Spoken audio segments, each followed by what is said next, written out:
some YouTube also. All right, guys, what's up? This is Joey. Welcome to the Chosen Show. Love you guys. Thank you for your time just being here. Again, our passion, our heart is that we want to inspire you to your God-given calling, purpose. We know y'all have a purpose. God has put something on your heart, whether you're a church leader, business leader, nonprofit leader, stay-at-home mom, doctor, teacher, anything like that. We just know that God is calling you higher. And our prayer is to take you into that. And so I have an incredible guest here this week, Jamison Horton, one of the co-head pastors of City Light Benson. I've been super personally excited for this interview. One, not just because Jamison's amazing, but also just he is a friend and a brother.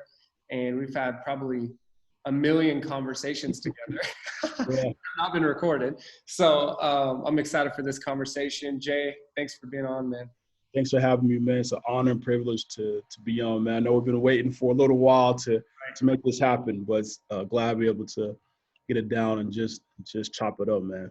Yeah, bro. Love you, man. And this man right here has invested so much time in myself, so much time in me, so many lunches we've had. I know we've had our lunch dates throughout the year, but I know he's been such an impact on so many people. And so, man, thank you so much just for what you do for the kingdom. Just for the audience, you just want to share a little bit about kind of who you are, what you do, what your church is about. I don't know. Let's start there. Yeah, it's been a wild journey, man. From God has brought me here on this day.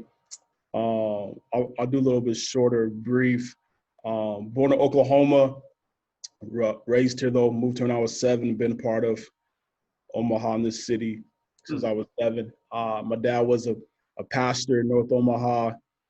I grew up playing the drums in the organ, my dad's church. I kind of went through the church scene and all that.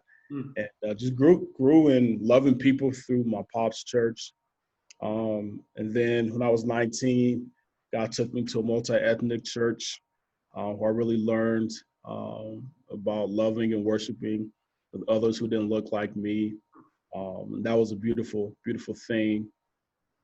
Fast forward about 10 years and landed at Bridge Church and was a part of Bridge staff in the pastoral team for 6 years and did amazing things from planting campuses and part of Abide, the team you're on, really in the heart, in the inner city of Omaha. And that was beautiful, man. Learned a lot, grew a lot in leadership, grew a lot in sharing my faith and learning and growing as a leader individually, which was huge. And then 2 years ago, left and felt the Lord tell me to plant a church. And so we embarked in 2018, planting a church, and with no money and a lot of faith.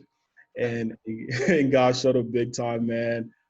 Just people connecting, people want to be a part, from giving to resources to landing at Christ Community for a few months for free while we did our meetings. And on the path, God told me a couple of things. He said, I need you to solidify 2 things in your heart. The first one, that is not about you. It's not about you. You're going to have platforms to be able to help others launch out of. And the second thing is not going to look like how you think it's going to look. And I said, okay, this was in April of 2018. I was getting ready to head into a meeting for lunch, and the Holy Spirit just told me those 2 things. And I said, okay, and kept on the journey. And fast forward 5 months later, City Light Benson approaches me and says, hey, we're looking for a co-lead pastor. We want diversity.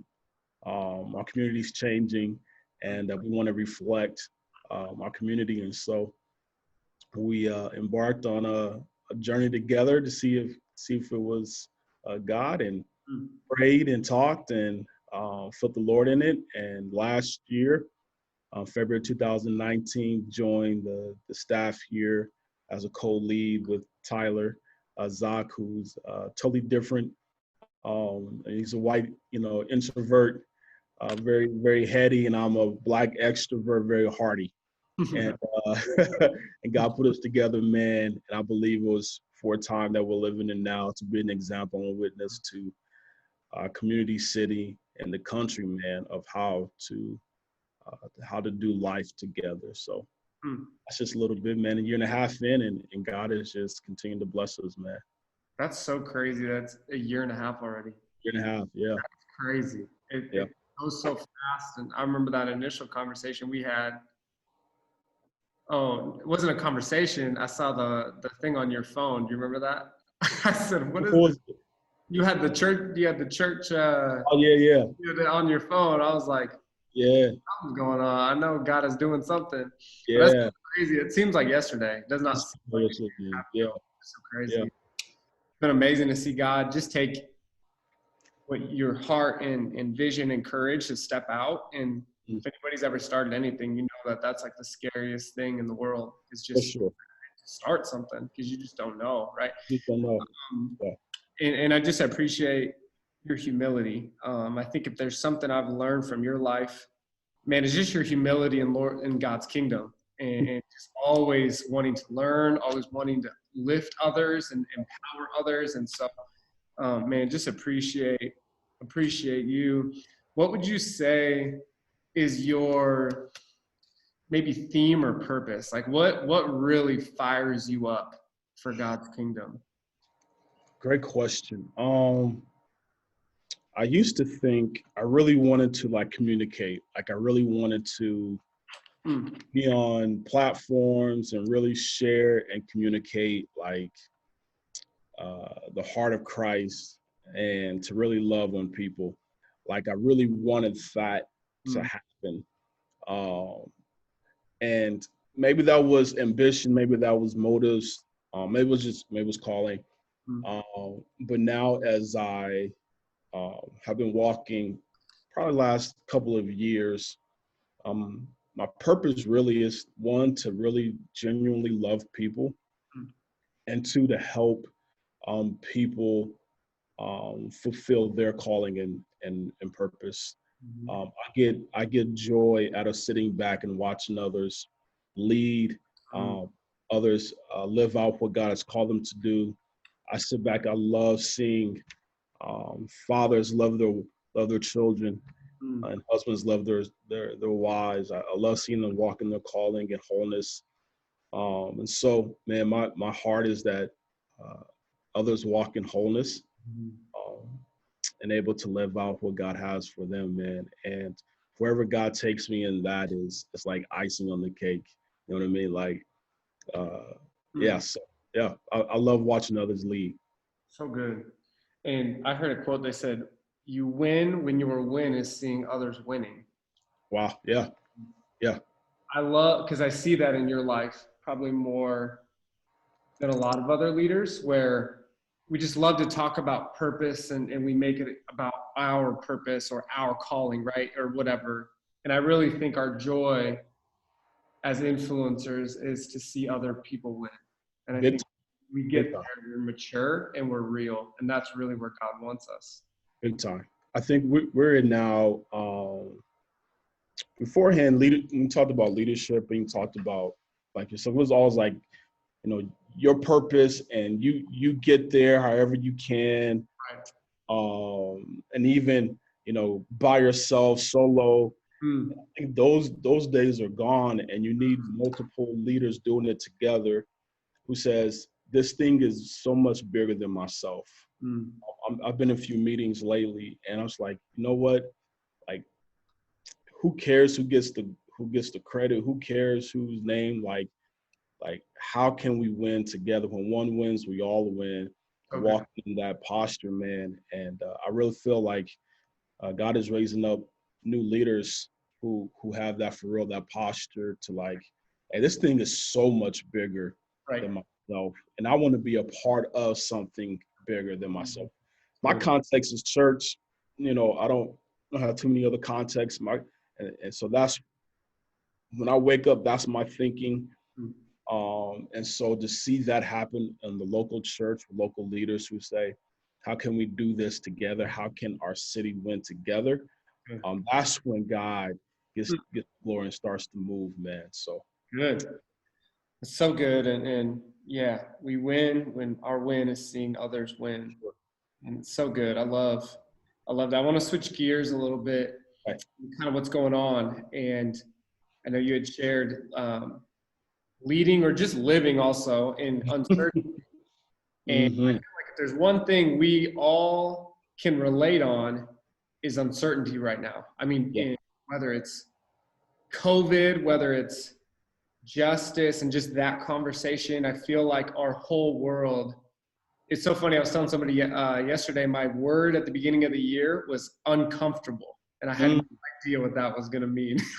You pick up this book. I'm reading Uncomfortable. Hey, that's crazy. That's Uncomfortable. crazy. To mess you up, bro. I mean, I think there, and I'm not saying it was like we knew that was obviously no one had a clue that was going to happen or the world was going to look like this.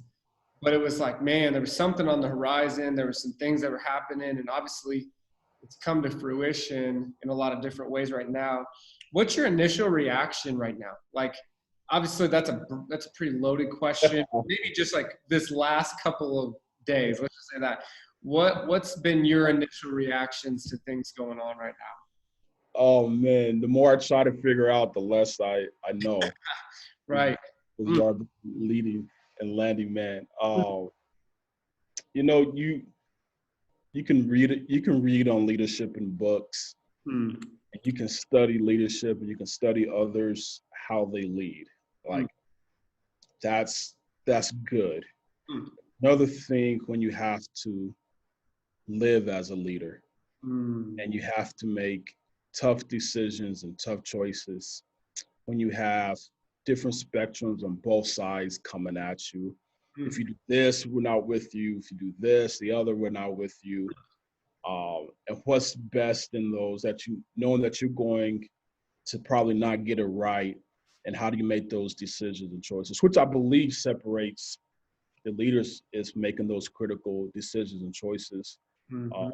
so, I mean, with the pandemic and with the racial tension heightened in this season, it's been just a crazy time Mm, and how to navigate. So, if you think earlier this year, just for the local church, and in this and in any context, when the pandemic hit and everything closed down, mhm. it's like then you had to find, okay, what is my identity? Um, where where um, where do I find a new rhythm and normal when I don't know what it's going to look like day to day? And so Right. trying to figure those patterns out, I realized in the first month or two how much I was a routine guy. Like, Mhm. wake up this time, get this done by this time, Right. meeting, just and how much that got stripped away.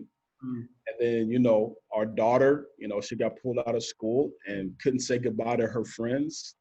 My oldest son, looking forward to graduating and prom and all that mm. that didn't happen. That didn't look like what we wanted. And so how did we navigate the pandemic, right? And when do we open? When do we Right. open when the city opens, and when does that look like, and all those things, and people losing their jobs for real, and they're trying to navigate finances and children home and work. Like those are major Mm, moments that we had to navigate, and those were hard. It was hard, but I learned first in the pandemic, one, how much I was relying on self energy. I'll mm, explain that in a second. Self energy, strategy, um, and uh, and the fast paced rhythm of what I thought was good for me. mm. Self energy, as in, I wake up and I just start going right. And so as long as I completed things, I felt good about myself, and that, I'm making that God was proud of me and all those kind of things. Right. And really, the pace of life pulled back and really had to rely on God and to say, all right, Jameson, you actually haven't been doing well.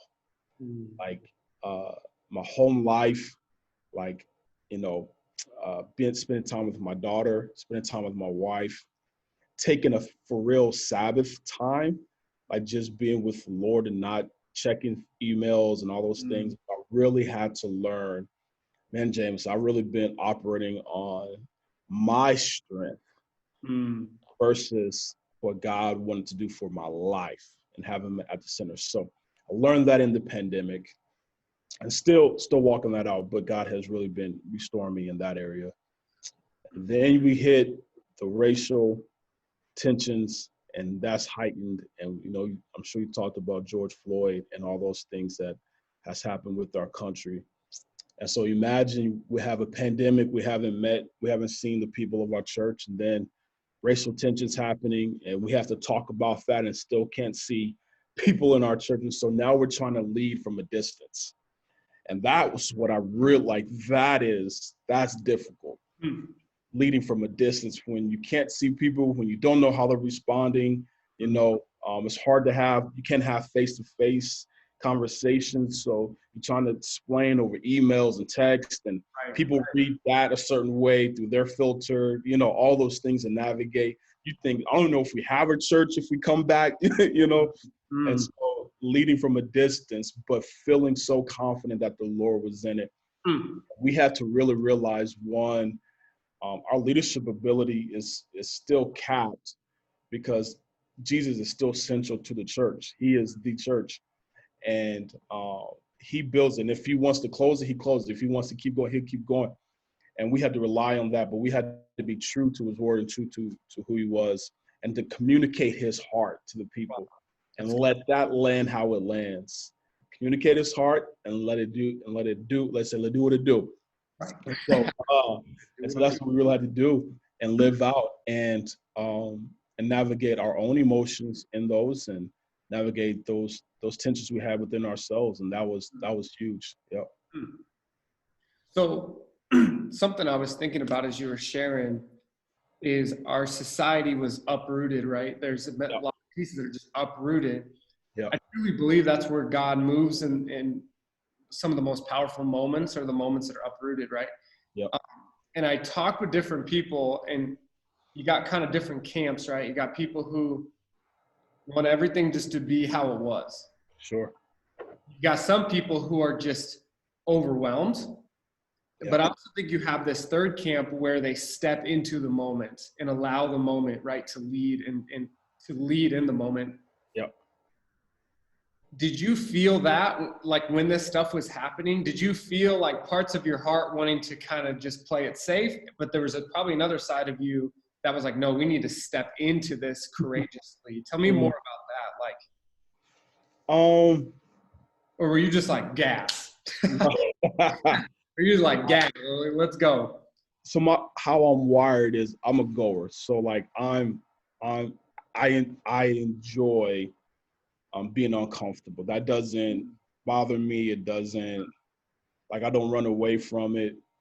I had to realize most people aren't that way or wired like that. A lot of people are more cautious and kind of want to wait and see kind of thing. But we did, we responded huge as a body. We shifted, you know, we had to shift from Sunday mornings to online. And then we started an outreach food pantry on the fly, just like, hey, we're just going to do it. Right. Don't know how to do it, don't know how it's going to work, who's responsible. We just jumped in and did it, and was able to serve, you know, many families in our communities and the meals for our families, and connected to our elementary school across the street. So we stepped into it. I realized this, Joey, that people, especially who are afraid or more cautious to step in, they're just looking for a leader or someone to just tell them how to do it. And not only how to do it, but is gracious in their process as they navigate through it. And so I really had to learn for me to lead others who aren't that quick to respond or that quick to step into it, and have conversations that were uncomfortable, that people were feeling, man, tension. And I realized people don't like tension. Right. You know, people I shared it. So last year when we merged together, we talked about having a multi-ethnic church, okay? I believe that that's the heart that God wants to see here, heaven on earth, Revelation 7 church. And so That's great. Just like a marriage, got the honeymoon phase. Everything's great, right? You just love each other. Everyone, last year we had, block party and, we're open up and we're engaging, right? And we're loving, when we say multi-ethnic, we're loving it, right? Mm-hmm. Well, then in a marriage, a year goes by, something creeps up that you didn't know was there, right? Mm-hmm. It's like, oh, I didn't know. I was really mad about such and such, and I had some issues that I didn't actually talk to you about, and now it's getting revealed. And we know tension and all that reveals was in us, and we have that heightened for our church. And now, not only we talked about, but now we got to walk it through together. Good. That was huge for us as a church. How do we have conversations where we don't agree on everything? When we come from different backgrounds, just like a marriage, right? You got two backgrounds, grew up different households, different household dynamics, right. Smaller city, big city. We celebrate holidays like this, all those things. Similar to when we came together as a church, different backgrounds, different histories, how we celebrated things, all those kind of things. And now we have to talk about some things that actually is going to challenge us. But people don't realize in those challenging moments is when we actually grow closer together if we don't run away. If we don't run away. And oftentimes people are so ready to run away. Whether it was this or anything else, the first instinct is, I don't want that. Let me go to comfortable where I feel secure. I learned this. Jesus didn't call us to be comfortable, man. When he said, follow me, it wasn't, hey, it's going to be just a beautiful, American dream journey. No, it's called to uncomfortable places, uncomfortable moments, things that you wouldn't normally agree with. Jesus said, eat my flesh and drink my blood. You're like, what is that, right? It's like what is this, right? Right. But he calls us into it because he understands the beauty in it, man. And I really learned that if we not just cast a vision, but walk with people through it, man, a lot of people have a lot more courage and more tenacity in them than we give them credit for. That's good. That's good. Something I've been thinking about also is, so I'm not trying to get political, okay? I don't go there. I think that's a whole nother conversation. But I do think it's very interesting. So I'll share certain things, right, or whatever. And I think in this tension that's there, obviously it's there, and it should be there, people will try to put us, and I'm speaking as a Christian, right? Speaking as a Jesus follower, right? People will try to put you in this box, right? You're the right or the left or Republican or Dem or liberal or conservative. It's interesting to me. And there's people who message me and are like, you're this. And it's like, not, but it's so, give me some perspective on, like, maybe for Christians, really Christians, how do you handle that? How do you know what I'm saying? Like, when people try to box you in, do you just, okay, because I see that tension and struggle in a lot of people I talk to. They're like, they feel misunderstood. I think people I think we agree maybe closer than we think sometimes, but I think how we deliver it, how we talk about it is not, so I would just love to hear your perspective when Christians feel that, right? A worldly box, maybe, if you may. Yeah. How do you handle that? I don't know. That is, I don't think that's ever going to go away. I think that is people, so the power of social media is that we all have become press, right? Because now we can press a button and we can put out anything that we want. I really understand this. People, without conversations, people read through their filter. So they're reading how they think you're sounding, not how you're sounding, but how they think you're sounding, or what you're posting, and the filter of whatever lens that they have on. And so they'll project that onto you. In actual reality, that's not even how you sound. Case in point, when I told one of our team members, I said, I'm just letting you know, when I get a text, I'm automatically thinking everyone's yelling at me. I think everything's an exclamation point. That's just how I see it. That's why I'm like, just know, right? And so someone sends me something, I'm thinking they're yelling at me, bro. But I realized you can't, and we know this, you can't hear tone, you can't hear feelings in text and threads and emails and all those posts. So the best thing, and I tell people, anytime I receive something via text, via email, I'm like, here, look, how about you call me so we can have a conversation? Because what you're saying isn't actually true. I got one thread, sent to me, and I said, one, I don't even know what you're talking about. I got names. So I'm like, I don't even know what that is. They try to put me in this. So I don't even know what you're talking about. One.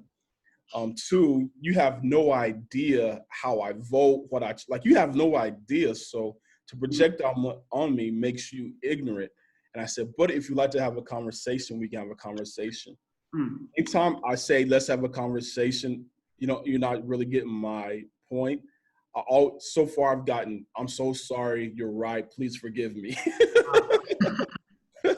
because they want to yell, but they don't want this. And so I'm like, well, if you actually sit down and have a conversation, you can hear me, then you actually will learn a lot. And most of the time people don't want that. They just, they want to, they filter through what their lens is, and conversations are hard. And so I really learned, I diffuse a lot when I say, how about you call me?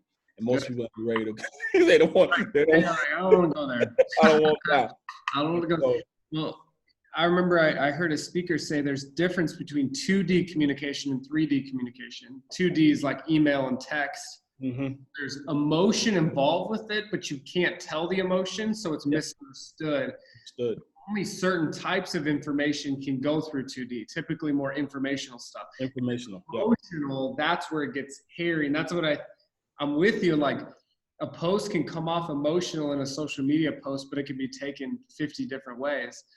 Because the delivery or the vehicle of the message is not made for that. Exactly. So that's good. I love that. And I love that you shared, you're just seeing certain things through your own filter. It's so interesting. I had a conversation with a guy, and he messaged me, and I posted Black Lives Matter. That's it. Just boom. That's all I said. And it was during the whatever. And I think I posted it again, and he messaged me, and he's like, you hate police. That's what he said to me. You hate police, don't you? And I said, why would you think that? And again, through his filter, he's thinking, oh, you said, boom, just you hate police. And I'm like, look, we work with the police every week. Maybe you don't know that, but we work with the police. It's a part of our strategy. Now, obviously, we want to lead, but he was just like, you hate police. He just kept saying it to me. And I'm like, look, you're not listening. So I don't know what to tell you. So we just kind of ended that conversation, but it was like, he heard what he wanted to hear, right? Yeah, what you want to hear. Was saying. Exactly. It's just very interesting. That's been heightened more so than ever now. Or before. And to be able to navigate that, which is why we have to be gracious with people, and we have to lead people no matter where they're at, because we may be farther in certain areas than others, but we got to remember we started there once too ourselves, and people are gracious with us. And I feel like that really has to be at the forefront now more than ever, is being gracious with people where they're at, and then how to speak and lead others into their purpose. So yeah, man, that's good. And I think man, what would you say practically, like if you were to give somebody listening to this 3, 2, 1 whatever step? And again, I always hesitate even in times like these, because I don't know if we always really know. I mean, I think being engaged is one thing, but what would you say, like practically, to handle these uncertain times, to really lean in? What would you say for someone to apply in their life, whether it's church or whatever? One, I would say don't run away from the hard work. And the hard work is actually the hard work, because you can't lead others. Can't lead others where you haven't been. And so many people like to give voice or say stuff, but things and change actually hasn't happened in the heart, because that's the hard work. Good. That's the hard work. Good. And you start doing the hard work, it opens up for change to happen actually in your life. And so many people start with the head. Let me just spit out information. Let me spit this out. And actually the change actually hasn't happened in the heart, which is the hard work. And so I would say, don't run away from the hard work. And like anything else, I've heard this, and this is nothing new, but lean into the tension. The tension is where growth happens. That's so good. We don't grow in comfortable air-conditioned seats. We don't grow when our marriage is going great. Right. We don't grow when our children are acting right.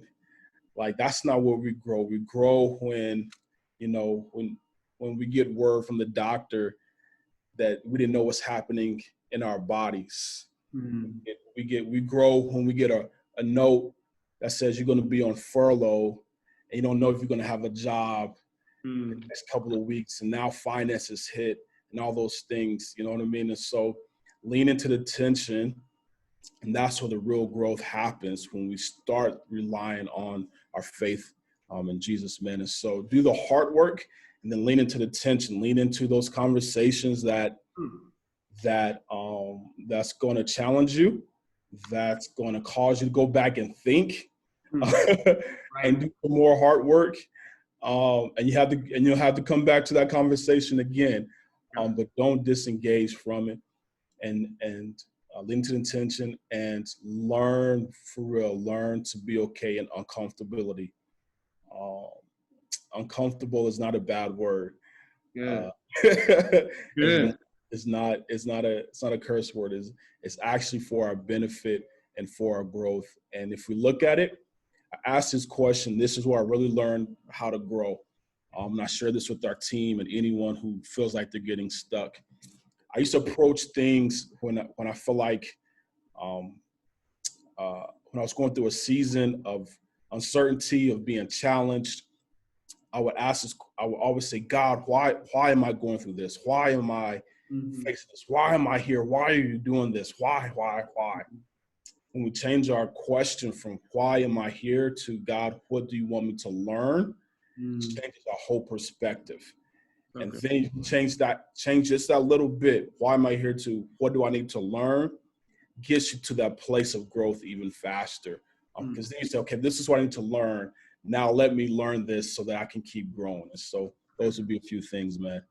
And I think just seeing your life being affected by your leadership, your humility is such a thing to model. And if you guys are listening to this and you didn't take anything away, I really think the humility in don't run away from it and lean into it. Yeah. Asking ourselves, what can we learn from this situation? That's such a humble thing right? I'm not taking my own thoughts and my own agendas and my own, this is how I was taught, so this is true. It's like I'm always coming willing to say, God, teach me. Yeah. I'm uncomfortable. It irks me. It challenges me. Yeah. Teach me, God. Teach me. Let me learn from my brothers and sisters. Yeah. Let me learn from experiences. Teach me. That's humble, powerful. Yes, sir. That's such a great word. Well, Jay, man, thank you so much for being here, bro. Thank you so much, guys. Make sure you check out City Light Benson. Their family's incredible. The preaching is fire. I know he's but I know the preaching is fire. I've heard it 100 times, and so powerful. So check them out. Facebook, everything got going on. But love you guys. We really hope you guys have a great week. Again, practically, when you go into your week, our prayer is you take those 2 pieces away. Don't run away from the tension. Lean into it. And let's just keep learning, guys. And let's get better. Jay, thank you so much, brother. Thanks, man. Thanks, Joe. Appreciate it so much, bro.